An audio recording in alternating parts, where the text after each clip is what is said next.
নমস্কাৰ, আমি WH কুৱেশ্যনৰ বিষয়ে আলোচনা কৰিবলৈ ওলাইছোঁ। WH কুৱেশ্যনবোৰ হৈছে ইণ্টাৰগেটিভৰে এটা ভাগ। আমি ইতিমধ্যে ইণ্টাৰগেটিভ সেন্টেন্সৰ বিষয়ে আলোচনা কৰিছোঁ। যদি অক্সিলাৰী ভাৰ্ববোৰ থাকে তেতিয়াহ'লে অক্সিলাৰী ভাৰ্বটো আগত বহুৱাই ইণ্টাৰগেটিভ সেন্টেন্স গঠন কৰা হয়, আৰু যদি অক্সিলাৰী ভাৰ্ববোৰ নাথাকে ডু ভাৰ্বৰ সহায় ল'ব লাগে, আৰু ডুটো টেন্স অনুযায়ী ডু, ডিড, ডাজ এনেধৰণে ব্যৱহাৰ হয়। আজি আমি WH কুৱেশ্যনৰ বিষয়ে আলোচনা কৰিম। এই WH কুৱেশ্যন হ'বলৈ হ'লে হু,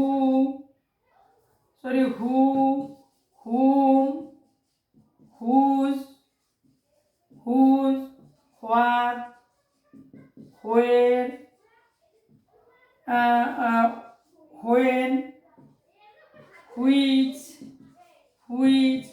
why, how যদিও WH নাই, এই হাউটো আমাৰ WH কুৱেশ্যনৰ অন্তৰ্ভুক্ত কৰিছে।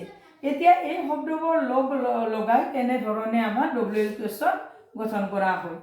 উদাহৰণস্বৰূপে যেনে হু আৰ দ'জ মেন, এই হু নাইবা হুজ পেন ইজ ডেড এনেধৰণে আমাৰ ৱাৰ্ডবোৰ লগাই WH কুৱেশ্যন গঠন কৰা হয়। আমি WH কুৱেশ্যনত বিভিন্ন শব্দ পালোঁ যদিও আজি আমি আলোচনা কৰিম হু এণ্ড হুম। হু আৰু হুম কেনেদৰে সেন্টেন্সত ব্যৱহাৰ কৰা হয়। হু অসমীয়াত কোন, মানে হুৰ অসমীয়া অৰ্থ হ'ল কোন, আৰু হুম কোন বুলিও কোৱা হয়, আৰু আমাৰ অসমীয়াত এটা কা শব্দ ব্যৱহাৰ কৰা হয়। এই মানে কোন বা কা এই অৰ্থ বুজায়। এতিয়া আমি হু ইংৰাজী গ্ৰামাৰত কেনেদৰে ইংলিছত ব্যৱহাৰ কৰোঁ। উদাহৰণস্বৰূপে যেনে হু আৰ দ'জ, এইবাৰ আমি পিপুল শব্দটো ব্যৱহাৰ কৰিছোঁ। হু আৰ দ'জ পিপুল, বা হু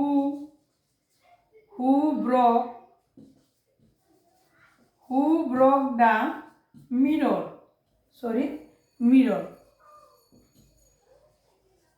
মিৰৰ, হু ঠিক এনেধৰণে বা এনেধৰণেও আমি ব্যৱহাৰ কৰিব পাৰোঁ। হু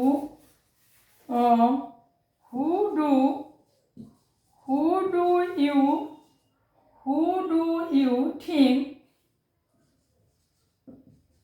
থিংক হি ইজ, ঠিক এনেধৰণে আমি হুৰ ব্যৱহাৰ কৰোঁ। সাধাৰণতে হু বা হুম মানুহৰ ক্ষেত্ৰত ব্যৱহাৰ কৰা হয়। মানুহ, কোন বা কাক এনেধৰণৰ শব্দৰ ক্ষেত্ৰত আমি হু আৰু হুমৰ ব্যৱহাৰ কৰোঁ। এতিয়া আমি হুম কেনেধৰণে ব্যৱহাৰ কৰা হয়,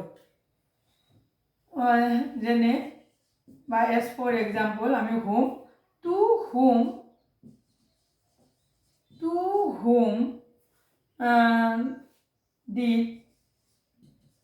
did you give the book to whom, মানে কিতাপখন কাক দিবা, ঠিক এনেধৰণৰ দিছিলা, ঠিক আমি পাষ্ট টেন্সত ব্যৱহাৰ কৰিছোঁ দিকটো। গতিকে ঠিক এনেধৰণে আমি হুম ব্যৱহাৰ কৰোঁ, নাইবা hmm do you want to meet, ঠিক এনেধৰণে আমি হুমৰ ব্যৱহাৰ কৰোঁ। আমি হুমৰ সলনি আমি হুটো ব্যৱহাৰ কৰিব পাৰোঁ, কিন্তু হুটো ব্যৱহাৰ কৰিলে সি ইনফৰ্মেল হয়। টু হুম আমি হুম ব্যৱহাৰ কৰিলে হুমটো ফৰ্মেল, আৰু হুমৰ ঠাইত যদি আমি হু ব্যৱহাৰ কৰি সেন্টেন্স গঠন কৰোঁ, মানে WH কুৱেশ্যন গঠন কৰোঁ, সেইটো ইনফৰ্মেল হয়। ঠিক এনেধৰণে আমাৰ কৰা হয়। হু did, you give the pen. এইটো হুমৰ ঠাইত এনেধৰণে আমাৰ ইনফৰ্মেল হিচাপত আমাৰ হু ইউজ কৰা হয়, মানে হু ব্যৱহাৰ কৰা হয়। বা who do you want to meet. ঠিক এনেধৰণে আমাৰ হুমৰ ঠাইত এনেধৰণে হু আমাৰ ব্যৱহাৰ কৰা হয় যদিও এইটো আমাৰ ইনফৰ্মেল। আমি হুম ব্যৱহাৰ কৰিলেহে চেণ্টেন্সটো ফৰ্মেল চেণ্টেন্স গঠন হয়। মোৰ চেনেলটো ছাবস্ক্ৰাইব কৰিব, ভিডিঅ'টো লাইক কৰিব, কমেণ্টছ আৰু শ্বেয়াৰ কৰিবলৈ অনুৰোধ কৰিলোঁ।